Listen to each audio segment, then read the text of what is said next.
ఈ వీడియో నాన్నను ప్రేమించే వారి కోసం. కంట నీరు పెట్టకుండా జాగ్రత్తగా వినండి.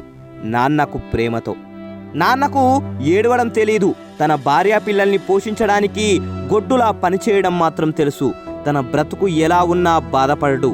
భార్యను హృదయంలో మోస్తూ, పిల్లల్ని తన భుజాలపై మోస్తూ, బాధ్యతలను తలపై మోస్తూ, తాను భార్యతో కృంగిపోతే తన కుటుంబం ఏమైపోతుందో అని తన మనసును రాయిగా మార్చుకొని నిలబడ్డారు.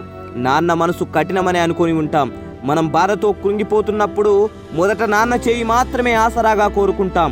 ప్రేమతో నుదుటిపై ముద్దు పెట్టి ధైర్యాన్నిచ్చే జీవే నాన్న ఒక్కరే. మనం తినే తిండి, కట్టుకునే బట్ట, చదివే చదువు తన వల్లే అని ఒక్కరోజు కూడా తన మనసులో కూడా అనుకోని దేవుడు నాన్న.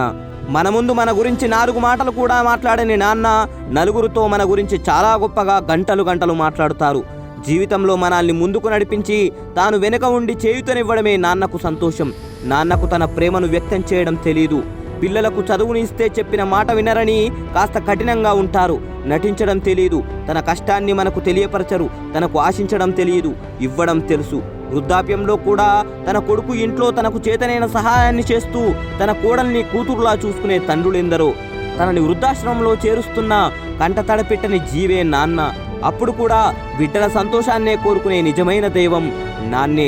శపించడం తెలీదు.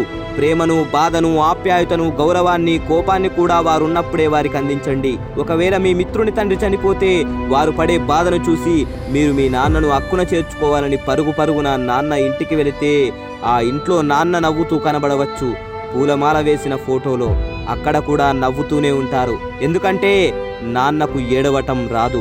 ఇట్లు సమాజానికి, సత్యానికి మధ్య సంధిని, సమస్తం బాగుండాలని కోరుకునే ఒక సామాన్య వ్యక్తిని. జై హింద్.